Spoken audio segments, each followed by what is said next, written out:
ko dukomeza gusenga kugira ngo icyo umwami yagambiriye tuze guhishurirwa kandi twakire imbaraga nyinshi kugira ngo bitubere umumaro. Dusome ijambo ry'Imana nimba twahageze, urwandiko rwa kabiri Pawulo yandikiye Abakorinto igice cya 5 umurongo wa 16 aravuga ngo nicyo gituma uhereye none tutazagira uwo dutekereza dukurikije amasekuruza, nubwo ariko twatekerezaga Kristo, ariko noneho ntitukimutekereza dutyo. Umuntu wese iyo ari muri Kristo Yesu aba ari icyaremwe gishya, ibya kera biba bishize, dore byose biba bihindutse bishya. Ariko ibyo byose bituruka ku Mana yirinze natwe ku bwa Kristo, ikaduha umurimo wo kuyunga n'abandi. Kuko muri Kristo arimo Imana yiyungiye n'abari mu isi ntiyaba ikibabaraho ibicumuro byabo, kandi noneho yatubikije ijambo ry'umwuzure. Nicyo gituma tuba intumwa mu cyimbo cya Kristo, ndetse bisa naho Imana ibingingira muri twe. Nuko rero turabahendahenda mu cyimbo cya Kristo kugira ngo mwiyunge n'Imana. Imana ihabwe icyubahiro. Dukomeze dusome no mu gitabo cyanditswe na Mose cyitwa Kuva igice cya 12 umurongo wa 13, dusome duhere ku murongo wa 7 tugeze ku murongo wa 13. Igitabo cyanditswe na Mose cyitwa Kuva. Like kubona reaction mu gihe mukirimo kunyumva kugira ngo ntaza kubasiga. Kuva turasoma igice cya 12 umurongo wa 7 tugeze kwa 13. Haranditse ngo bazende ku maraso bayasige ku nkomanizo zombi no mu rubamo no mu ruhamo rw'umuryango by'amazu bahuriremo. Muri iryo joro bazarye inyama zawo zokeje, bazirice imitsima itasembuwe, bazirishe n'imboga zisharira. Ayo maraso azababera ikimenyetso ku mazu murimo, nanjye ubwo nzabona ayo maraso nzabanyuraho, nta cyago kizababaho ngo kibarimbure, ubwo nzateza igihugu cya Egiputa. So uyu munsi tugiye kuganira kuri necessity za soul winning. Mu minsi yashize nahoze mbona sermons Papa Olympia yagiye atuganiriza ku bintu byiza cyane. I love this man Papa Olympia, yatuganiriza ibintu byiza cyane. So kuri soul winning rero niyo turakomerezaho. Personally for me numva ari ikintu kiri impamagarirwa, n'umuhamagaro w'abizera bose kubwiriza ubutumwa bwiza. Ariko kuri njyewe nariye kuvuga ngo n'umwihariko, ariko hari abantu muri hano mwahita mushoutinga. I know for you it is also personal, n'ibintu bidasanzwe. So uyu munsi nari ndimo kureba some statistics zivuga kuri current believers and current non-believers. So this is statistic bavuze ngo nyine kuba aba non-believer it's like bari muri 8 billion, then aba-believer bari muri 2 billion. Then baravuga ngo kugira ngo byibuze kugira ngo isi yose ibe saved, nuko byibuze umuntu yabwiriza hagati y'abantu 2 na 3. Actually ni abantu 3. Uyu muvandimwe n'utari kunyumva neza cyangwa mwese ntabwo mwa kunyumva? Biri gucikamo. Okay. Kasaka na network era affordable. Okay. So hiya murimo kunyumva neza? Yego. Okay, great. So then bakomeza bavuga ko kugira ngo isi yose ibe saved ari uko byibuze umuntu yabwiriza abantu 3. So kuri iyo statistics ikintu cyari gitangaje nuko bavuze ko abizera bari muri 2 billion, like 2.6, but mwabo bizera babariyemo na hahandi mwaturutse kera mukaza kwizera ubutumwa bwiza, barimo Catholic, Orthodox, n'abandi benshi cyane baturuka mu yandi matorero atandukanye. So bivuze iki? Bivuze ko niyo statistic ivuga ko kugira abantu bose bakizwe byibuze umuntu yabwiriza abantu 3 nayo itariyo, kuko babariyemo abantu bose batendinga church attendance y'abantu, ariko ntago babaze genuine believers. So as genuine believers, abantu banyaho bizeye ubutumwa bwiza, murumva ko burden yiyongereye kurenza abo bantu batatu. So target yacu mu bintu tugiye kwiga ntabwo ari ugutagetinga abantu batatu gusa, kuko biravuga ngo tugeze ubutumwa bwiza ahantu kure hashoboka. So ntabwo ari target y'abantu batatu, ariko just ni burden kugira ngo utekereze ngo byibuze niba nabo batatu ntarababwirije, what's kind of this word. So rero ubutumwa bwiza, urwandiko Pawulo yandikiye Abaroma igice cya 16 baravuga ngo ubutumwa bwiza ni imbaraga ihesha uwizeye wese gukiza.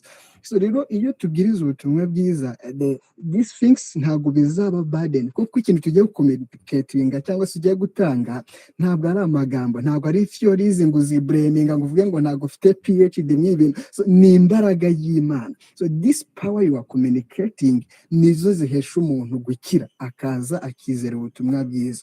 So rero iri jambo ry'Imana turikunde turinezerererwe. Okay, nihe mpamvu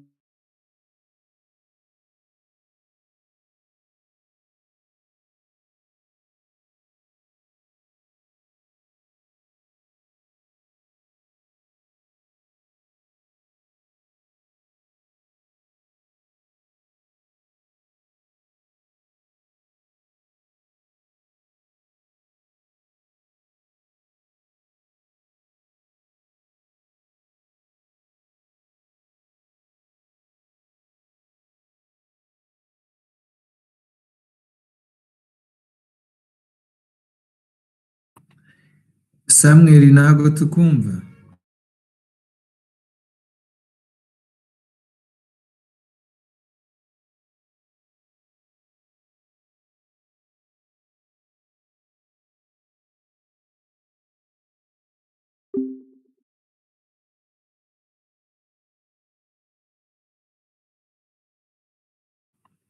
Nitaimba sifa zako mbele ya watu wote, nitaimba sifa zako mbele ya watu wote, kwa maana fadhili zako zadumu milele na milele.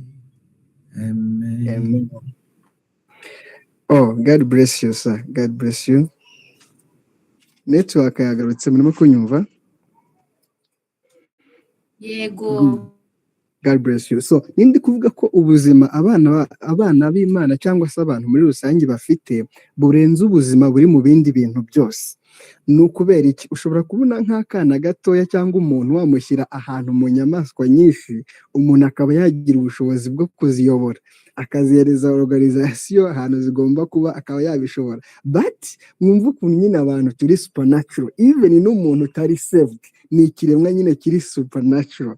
Kubera iki? Ntabwo wafata inzovu igihumbi ngo zihereza utwana tubiri ngo zibashe kutworganizinga, so nubwo ari nini cyane. But umuntu mutoya kuri level yose ariho, nubwo yaba atari saved, aba afite indi capacity yo kuba yaridinga ibintu byinshi. So these things biratwereka ko umuntu mu byaremwe byose umuntu afite indi capacity irenze ibyaremwe byose. So niyo mpamvu Kristo rero iyo aza mu isi ntabwo first target yaraje gupfira inyamaswa, ntiyaraje gupfira ibyatsi, yaraje gupfira abantu. So kugwa k'umuntu kwateye kugwa cyangwa se ikibazo ku bindi bintu byose. Niyo mpamvu ngo ibyaremwe byose bitegerezanyije amatsiko guhishurwa kw'abana b'Imana. You see, twebwe kuba abantu baragiye mu ntege nke cyangwa se icyaha byagize impact ku nyamaswa ndetse no ku byatsi. So kugaruka kugira ubuzima bwiza, kugira ubuzima buri genuine, buri bwo bw'abana b'Imana, bigira impact no ku bindi bintu byose byaremwe. Oh my God. So that's why soul winning first ntabwo iri targeted ku kintu cyose, iri targeted first kuwo muntu. So niyo mpamvu nta muntu nyine utazabaho iteka. Umuntu azabaho iteka in hell cyangwa se in heaven, but ikintu Imana yaremye ikagishyiramo ubuzima ntabwo gishobora gupfa umuntu Imana yaremye.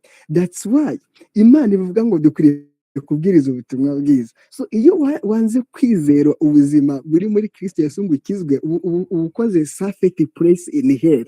Kubera iki? Uko byagenda kose no escape, you will go there. Kuko ntabwo bavuga ngo imyaka 30 irashize, ngo my life is ended. Ntabwo imyaka irangira kuri 30. It's a matter of eternity. So better you believe this Jesus because you have eternity in Jesus. So if you don't believe in him, you give that safety in hell.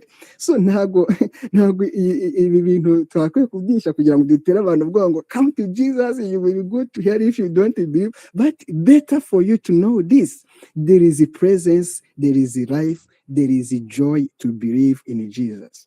So impamvu tubwiriza ubutumwa bwiza iya mbere ni iyi ngiyi, nuko ubuzima bw'umuntu bufite agaciro. Biravuga ngo mbese byamarira iki umuntu gutunga ibintu byose byo mu isi ngo yarangiza akabura ubugingo bwe. So hano baba bagenda bavuga soul, bagenda bavuga spirit, but matter is hano bagereranyije ubuzima bw'umuntu ko nta kintu kiri mu isi na kimwe, nubwo wafata ibintu byo mu isi byose ukabikombininga ukabishyira hamwe, amafaranga, ibintu byose ukabishyira hamwe, ibyo bintu ngo ntago byanganya agaciro n'ubuzima bw'umuntu umwe.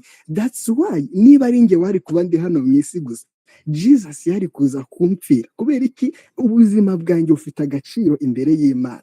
So rero ntabwo ari mata y'abantu benshi cyangwa se bake, it is the matter of eternity. So rero sometime iyo abantu bumvise ubutumwa bwiza bavuga ati senga abakristo ngo ni bake, somehow numvisha abantu babijokinga ngo Imana ngo yarimbura abantu benshi, ngo Imana ngo hari ukuntu izabye. It is serious. Imana niba haje application ya justice y'Imana, if you don't have a Jesus, you are going to hell. So ubuzima rero muri judgment y'Imana ntabwo ari mata y'abantu benshi cyangwa bake. Nureba nko mu gihe cyo kubwa Nowa, nureba mu gihe cy'Isodomu n'i Gomora, nureba muri iki gihe uzabona ko abakiza atari benshi. So it is justice, it is matter of justice. So glory to Jesus. That's why tugomba kubwiriza ubutumwa bwiza. Imagine, iyi ni impamvu ya mbere, nuko ubuzima bw'umuntu bufite agaciro imbere y'Imana. Thank you Jesus. Icya kabiri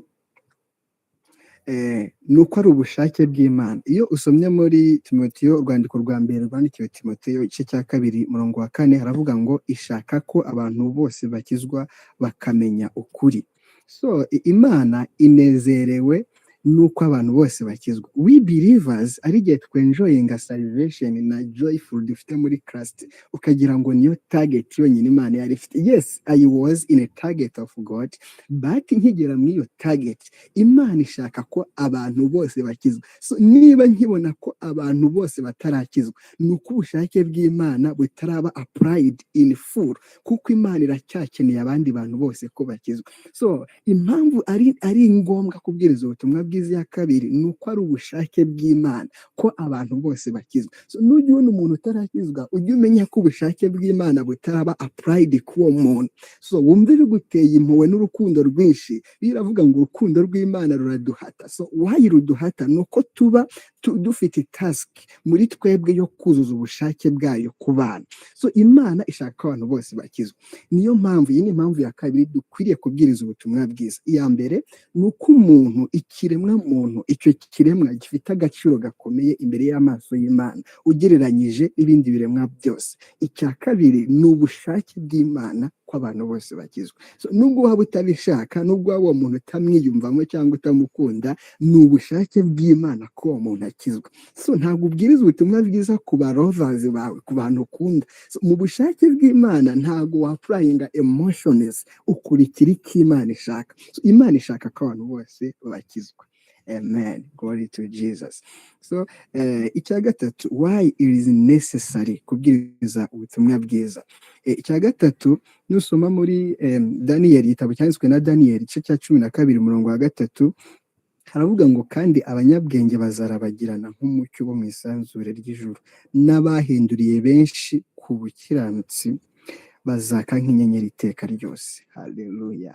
So ubuzima bw'umuntu bufite agaciro cyane imbere ovani. God bless you so much. So nuko abahinduriye benshi ku gukiranuka, there is reward for soul winning. Abahinduriye benshi ku gukiranuka bazaka nk'inyenyeri. So ntabwo dukora soul winning ufite target ari icyo kintu hanze amaso. Biravuga ngo urukundo rw'Imana uko twayoboze, ariko ugomba kubimenya ko abahinduriye benshi ku gukiranuka bazaka nk'inyenyeri. So bigomba kuba atari target y'izo nyenyeri umuntu ari gutagetinga, kuko ibyo Kristo yadukoreye birenze kuzaka nk'inyenyeri. So ukabikora nk'uko ari icyo kintu Kristo yadukoreye, utabona icyo umwitura, but ukanabimenya ko bahinduriye benshi ku gukiranuka, kugira ngo when you reach to heaven ukazasanga umwana ari gushayininga, utavuga ati if I know.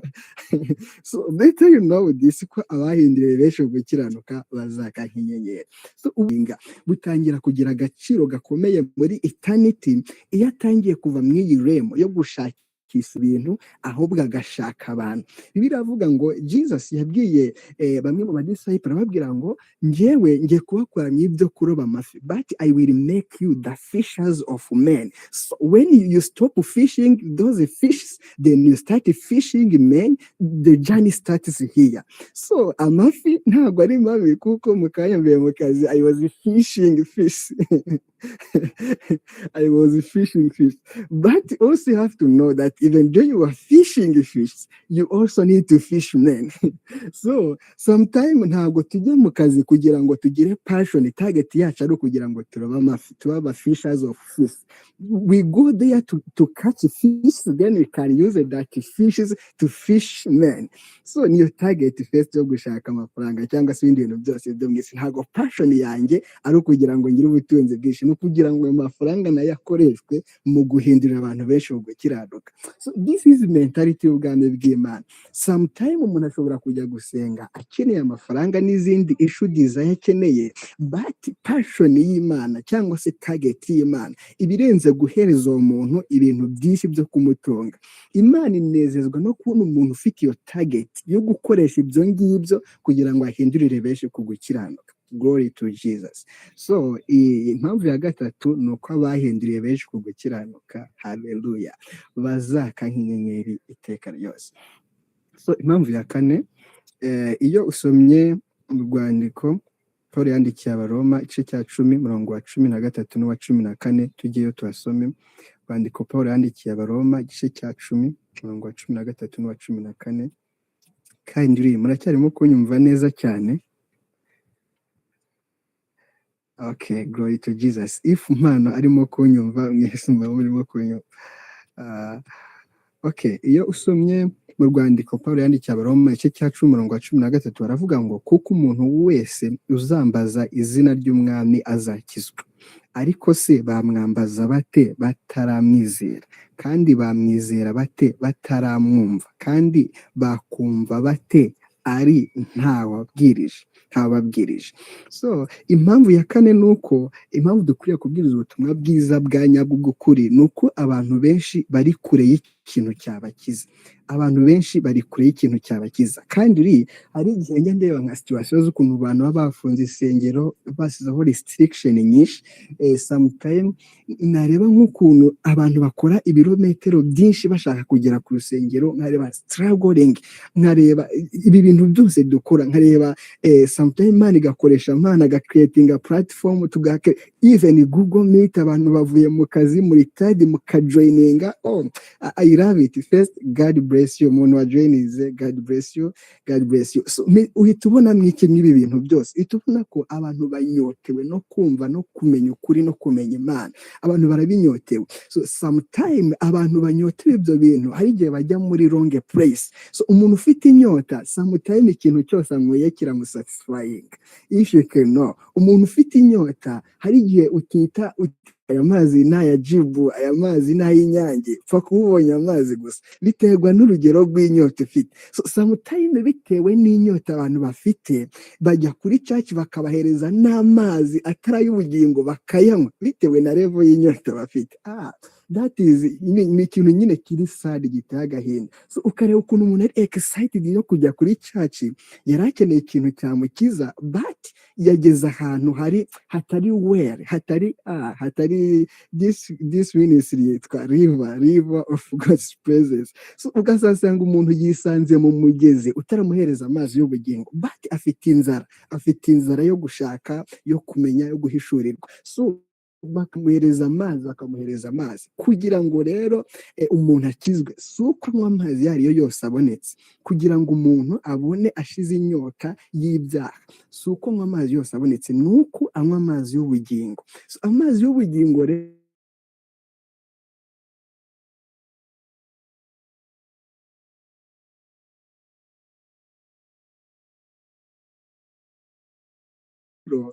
ntabwo ari ahantu hose, nicyo kibazo. Ntabwo ari ahantu hose, yagakwiye kuba ari ahantu. I hope ko urimo kunyumva, umuntu yarampamagaye, then I hope ko murimo kunyumva. God bless you. So then iyo tuvuze ngo kugira ngo rero abantu bakizwe, nuko bakeneye umuntu ubabwiriza, ariko ntabwo ari umuntu wese ushatse kubwiriza ukwiriye kubwiriza. Hano twasomye mw'iri jambo turimo kuganira by defining a mandate yacu ukuntu imeze, ikintu twahawe tukwiye kubwiriza n'iki. Ku murongo wa 16 tuvuga ngo nicyo gituma tudakwiye kugira umuntu dutekereza dukurikiza amasekuruza. 17 this is our message. Umuntu wese iyo ari muri Kristo Yesu aba ari icyaremwe gishya, ibya kera byose biba bishize. Nusoma ku murongo wa 19 haravuga ngo kuko muri Kristo ari n'Imana yiyongeye n'abari mu isi ntiyaba ikibabaraho ibicumuro byabo, kandi noneho yatubikije ijambo ry'umwuzuro. Umurongo usoza baravuga ngo kuko utigeze kumenya icyaha, Imana, haleluya, Imana yamuhinduye kuba icyaha ku bwacu kugira ngo muri we duhinduke gukiranuka kw'Imana. But iyi message gutya iri defined muri kumva ari nziza, abantu barayinyotewe, ariko ni bakeya bayakira mu buzima bwabo. Abandi bakira message, ariko mutekereze hira statistics bakoze ngo ya 2.6 billion ngo y'abantu betwa aba Christians. Ushobora kugenda ukabaza abo bantu ngo kuko Kristo ninde, ko turi aba Kristo, niko ijambo rivuga mu byakozwe n'intumwa ngo abantu bakurikiraga Kristo ngo bageze aho ngo babita ngo ni aba Kristo. Abantu bazi ubutinde murahita mubyumva ko ari icyo bivuze. Abo bantu ni aba Kristo, ntabwo ari aba Kristo. Abo bantu bo ubwabo they belong to Christ, ni aba Kristo. So ariko ugasanga uwo muntu witwa umukristo ntazi na Kristo wariwe. So rero ukumva icyo kintu nyine giteye ubwoba. Niyo mpamvu dufite iyi mandate, niyo mpamvu dukwiye kubwiriza ubutumwa bwiza. Nuko abantu benshi bakeneye gukira, ariko bakaba bari kure, bari far away y'ikintu cyabakiza. So ntutekereze ko kuba umuntu yatendinga church service bisobanuye ko yakiriye ubutumwa bwiza, kwakijijwe.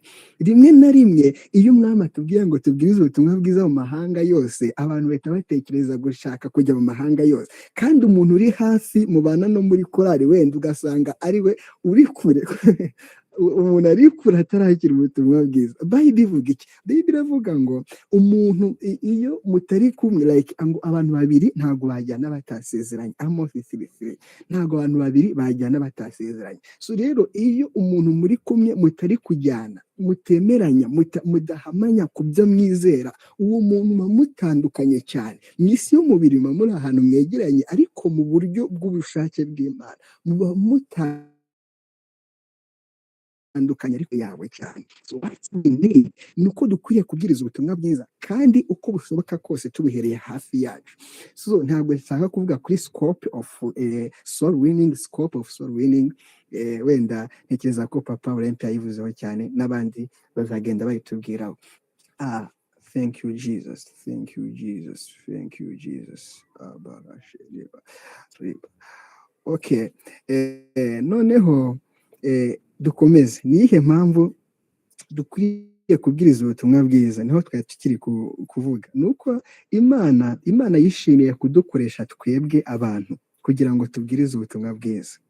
Imana yishimiye kudukoresha, it's the privilege. Imana yishimiye kudukoresha. Nusoma Bibiliya uzasanga ngo hari aho indogobe ngo yavuze itanga message, kandi iyo message hari indogobe nyinshi zari ziriho muri ziriya generation, ariko bari coding zimwe. still now today iyo ndugu yavuze still n'ubu ngubu biracyahari. So Imana ifite aba ministers benshi, ifite ibikoresho byinshi yakoresha. So iyo itubwiye ngo tubwirize ubutumwa bwiza, first nuko twumva ko ari ubuntu tugiriwe. It's the privilege, ni ubuntu Imana ibitugiriye kugira ngo idukoreshe. God created the angels, Imana ishobora gukoresha n'abamarayika, but Imana yaratwizera dukoresha, si uko yabuze abo gukoresha kugira ngo ubwirize ubutumwa bwiza, ahubwo ni uko yishimiye, Imana yishimiye kudukoresha twebwe kugira ngo igaragaze imbaraga zayo. So rero nkatwe abantu dukwiye kubwiriza ubutumwa bwiza, ni privilege twagiriwe. Actually iyo usoma muri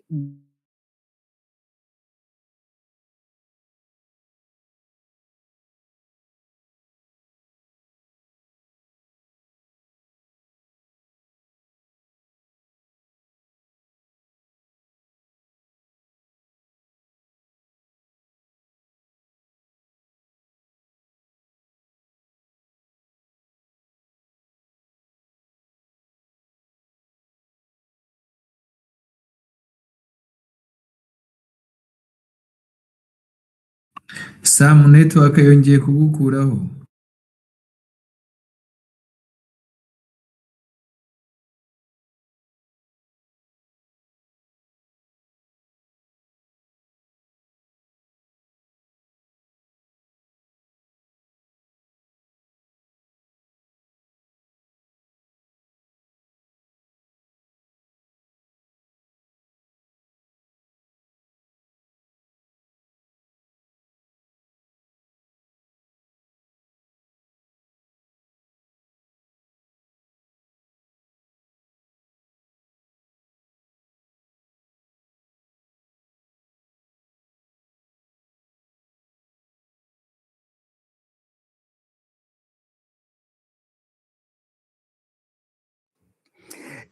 nuko dufitemo characters z'Imana.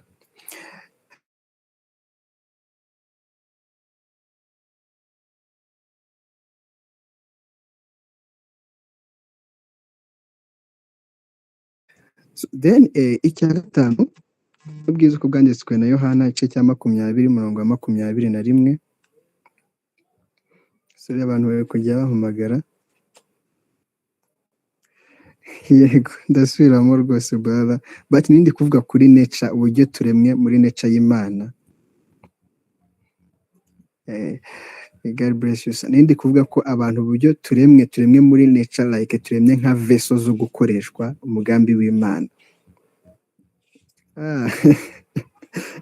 God bless you sir. So Imana nindi kuvuga ku flash, like Imana yakoresheje bimwe mu biremwa byayo itanga ubutumwa bwayo, like ifarashi ishobora gukoresha abamarayika, but natwe iradukoresha as a golden vessel kugira ngo itange ubwo butumwa bwayo hano ku isi. So far dufite ikintu gisobanuye mu maso y'Imana, kuko uko turemwe muri some characters zigize Imana. Turemwe muri twebwe harimo urukundo, muri twebwe harimo ibintu byinshi biranga Imana. So far ndumva ibyo nabyo twabivaho tugakomeza, kuko iminota iri kugenda kandi dushaka gufata umwanya wo gusenga. So kadusome ijambo ry'Imana kandi mu butumwa bwiza uko bwanditswe na Yohana igice cya 20:21. Hallelujah. Jesus. Ubutumwa bwiza uko bwanditswe na Yohana igice cya 20:21.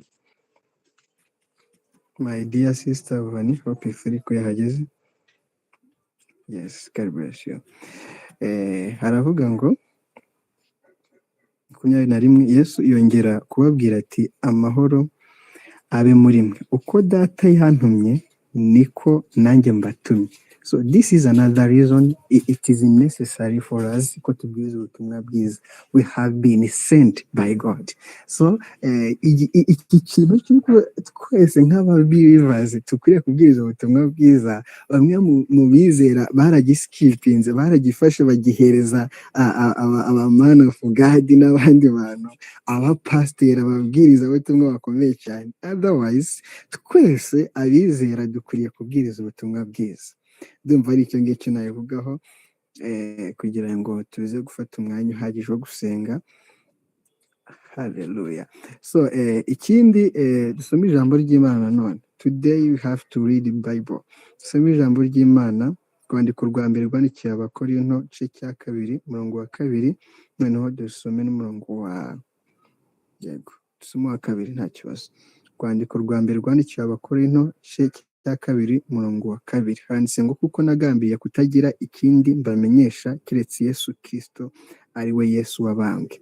So ikindi dusome nanone mu rwandiko rwa kabiri rwandikiye Abakorinto igice cya kabiri umurongo wa 15, handitse ngo kuko turi impumuro nziza ya Kristo ku Mana hagati y'abakira n'abarimbuka. Impamvu yindi dukwiriye kubwiriza ubutumwa bwiza ni uko biduhindura abaservant muri Kristo. We are saved to serve, we are saved to serve.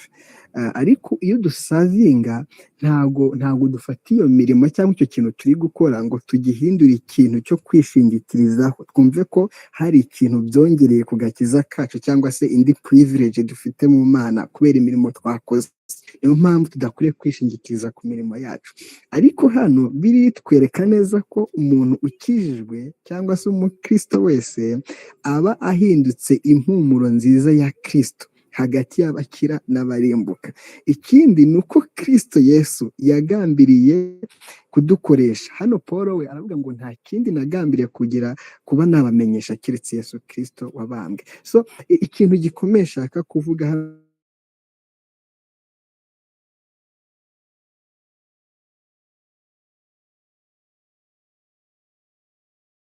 cy'ingenzi ni uko abantu bifuza kuba servants. Hallelujah, hallelujah. So, abantu benshi ntago bakunda kuba aba servants, ntago bakunda gusavinga kuko iyo utangiye gusavinga nyine abantu baragukoresha. A servants have to be used. So iyo umuntu atangiye gusavinga nyine abantu baramukoresha. So abantu ntago bakunda gusavinga rero kuko bamwe na bamwe baba badakunda kuba abantu bakoreshwa. But Jesus we ubwe yahindutse umuservant kuri twebwe, yakoze ibintu bikomeye kuri twebwe, ndetse bigeze kubaza ngo umukuru muri twe ninde. Aravuga ngo umuntu ushaka kuba mukuru ni uko azajya akorera abandi ibintu cyane, akajya akora ibintu byinshi cyane. So bari batekereje ko umuntu urabamukora ari umuntu uzaba afite intebe ahantu ameze neza yicaye atuje, ariko umuntu mukuru ni umuntu usavinga. So rero soul winning niyo ituma duhinduka abaservant beza ba Kristo cyangwa se abakozi ba Kristo. So icyanyuma cyo gusorezaho, haleluya, dusome mu rwandiko rwandikiye Abagalatiya igice cya mbere umurongo wa 6 kugeza ku wa 8. Igice cya mbere cyandi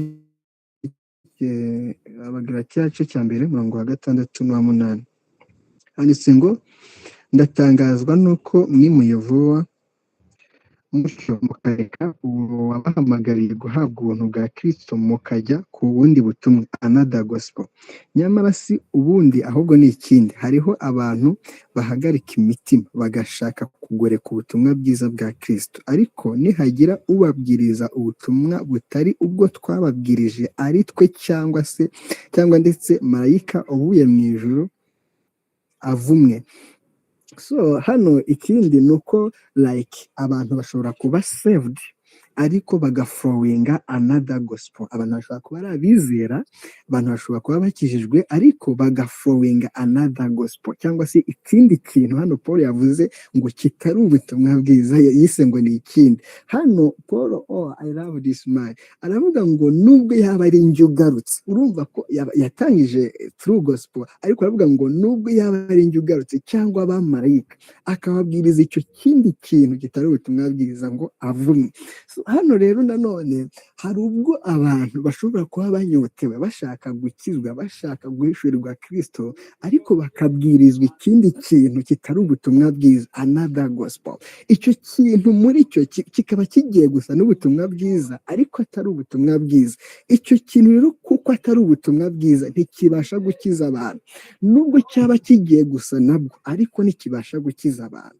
kubera iki? Niba Bibiliya ivuga ngo Jesus is the way, nutangira kuvuga ngo is one of way, nubwo wavuze ko Yesu ari imwe mu nzira, you preach another gospel, that another gospel cannot save people. So kugira ngo abantu bakizwe nuko bakeneye kubwiriza still ubutumwa bwiza bwa nyabwo. So abantu babwirizwa another gospel, bigatuma nabo batizera. So necessity yo gukomeza kubwiriza ubutumwa bwiza binyuze muri soul winning nuko abantu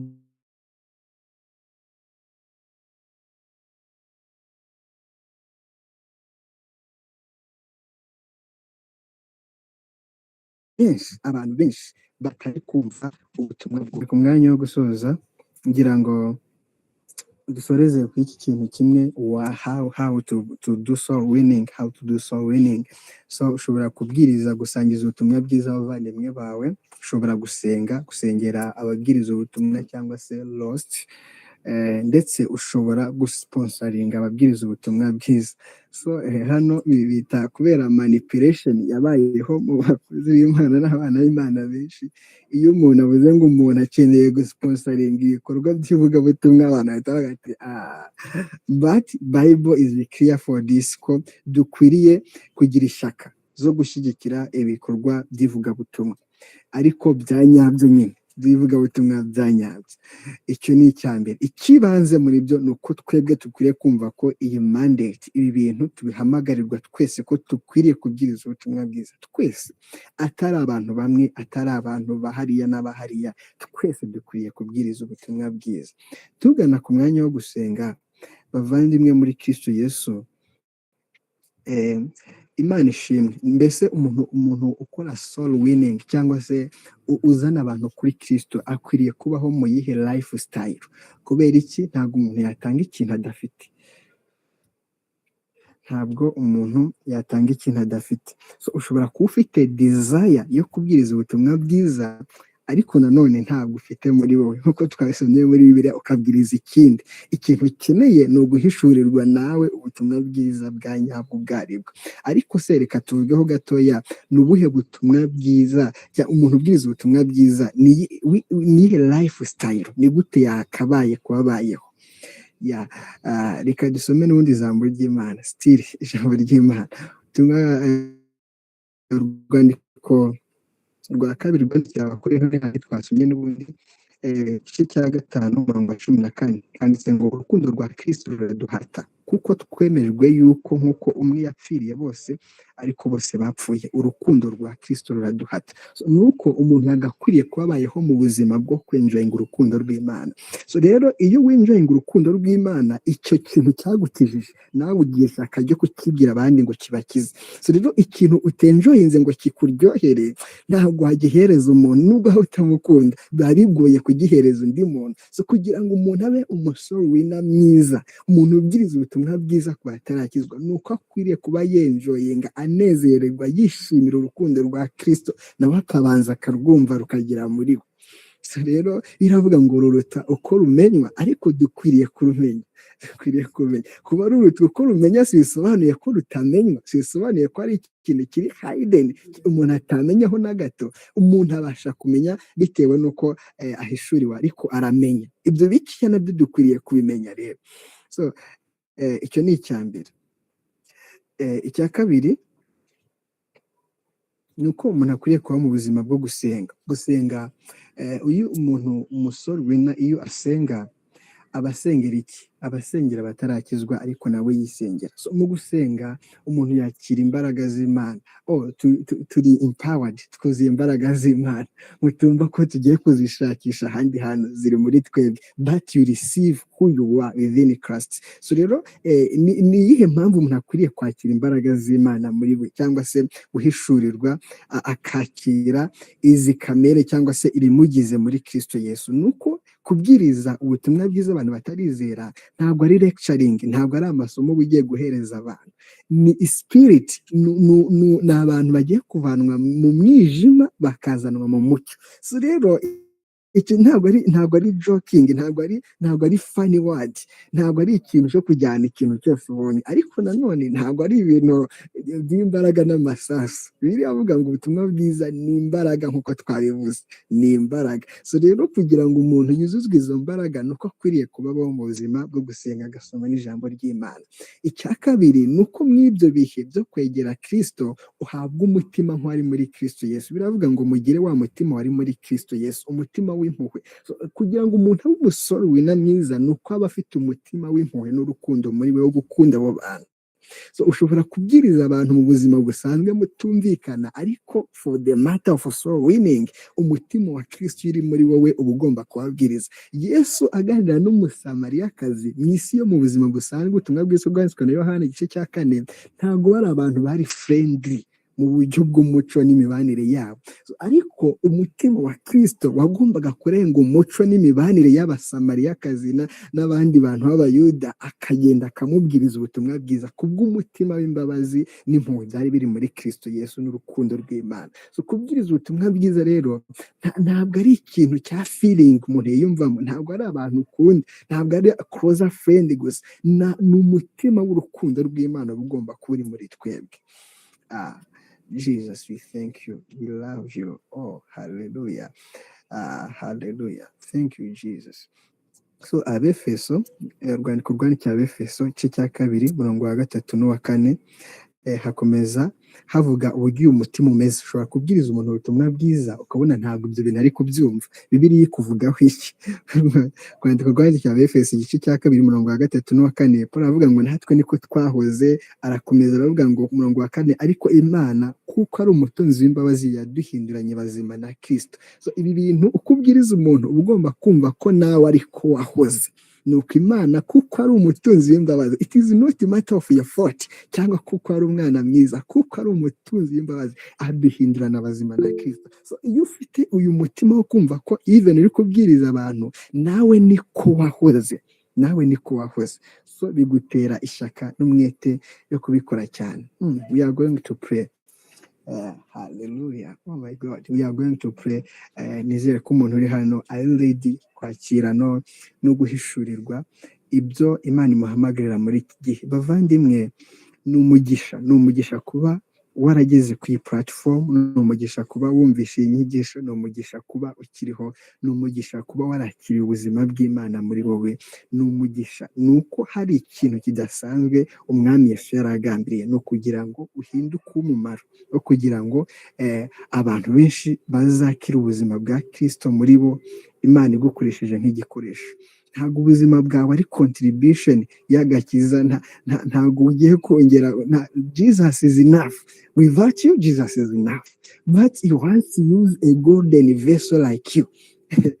nta contribution ushize ku musaraba, kuko Yesu ngo ni igitambo cyatambwe rimwe ngo bibe bihagije. So icyo gitambo cyanyuze Imana, justice y'Imana yabaye fulfilled muri Kristo Yesu.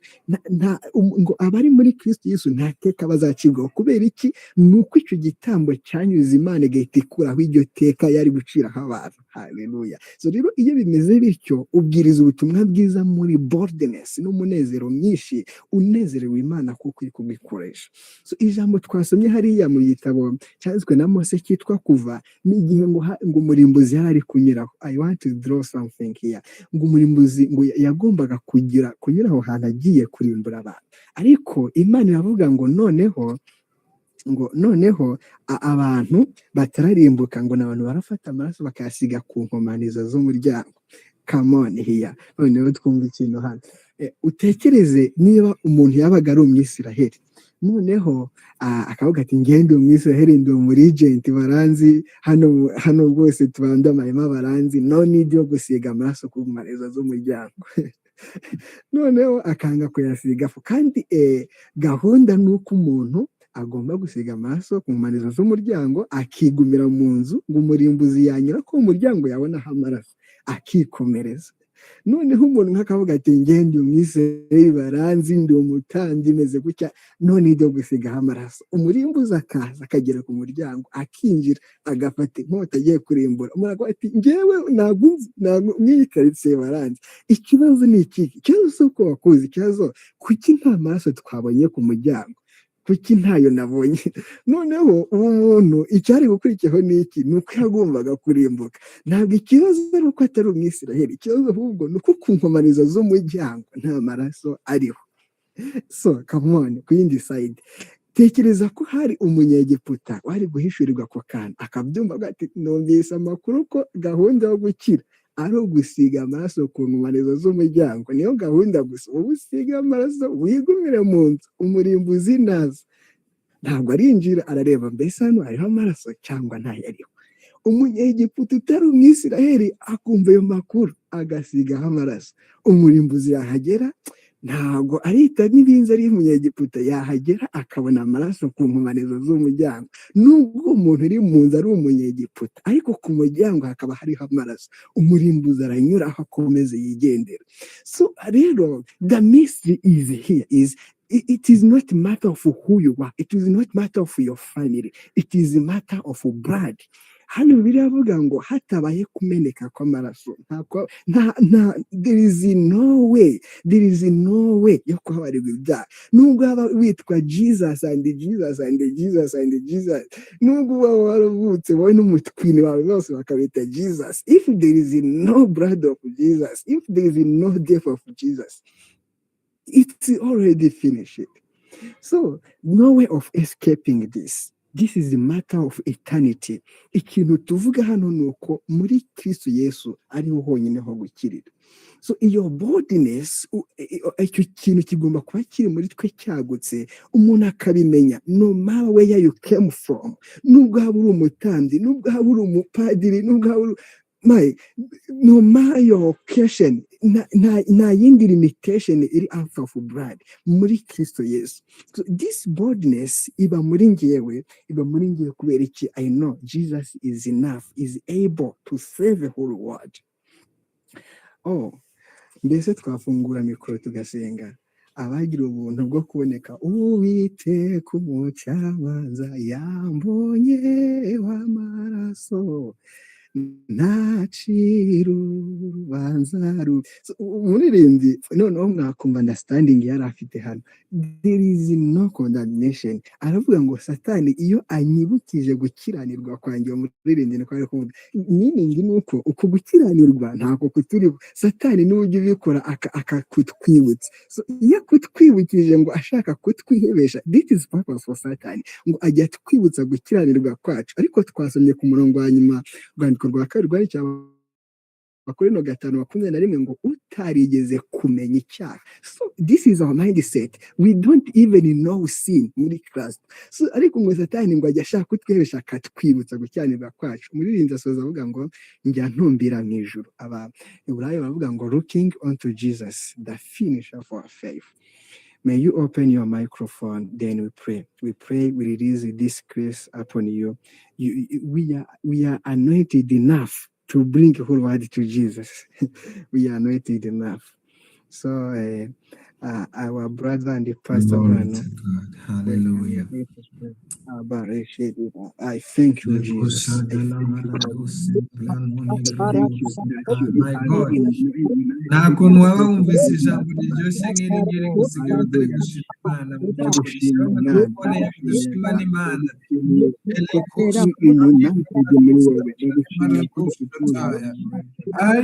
My God, thank you for your power. Thank you, Jesus, that we are righteousness of now there is no condemnation among us, God. We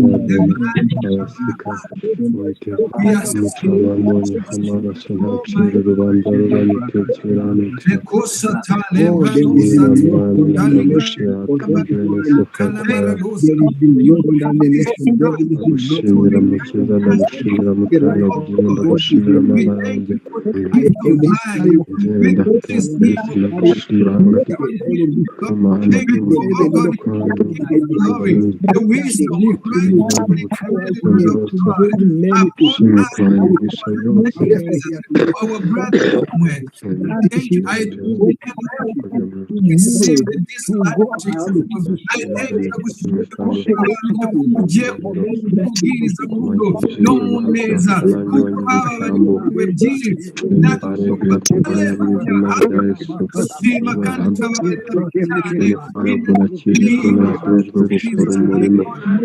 my God, what a great news, God. What a new God. We thank you.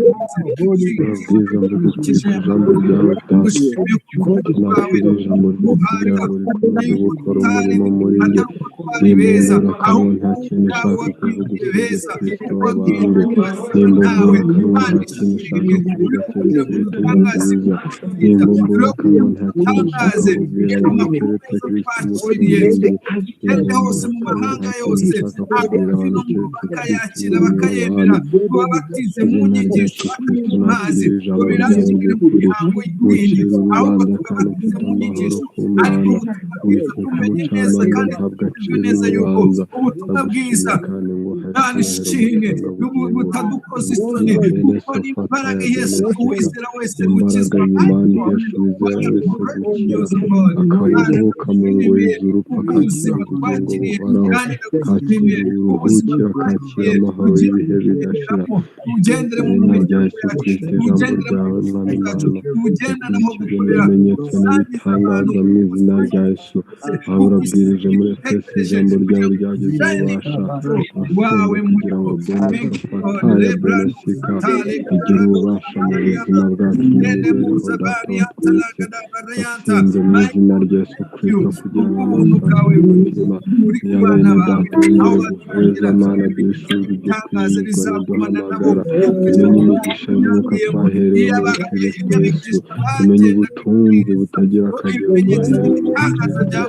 turushaho kwishimira data twese mu buntu bwawe turagushimiye kandi ngo nta cyubahiro Mana twakiriye itegeko ry'umwuka ritubatura mu bubata bw'amategeko shimwe kandi uhabene sofataya mu izina rya Yesu turagushimiye kandi tuhabene sofataya derive no condemnation turagushimiye mukiza kandi turagushimiye mutanga bugingo ubwo mbonyeho amaraso ntucira urubanza rubahugumye tukiranutse turagushimiye mukiza kandi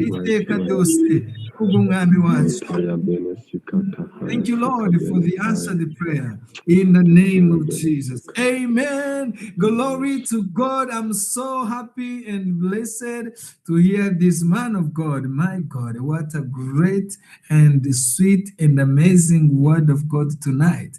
My God, dushaka kubona messages zuzuye muri comment section. Dushimira Imana kubw'umwana w'Imana Samuel igira neza utuganirije amagambo meza twibukije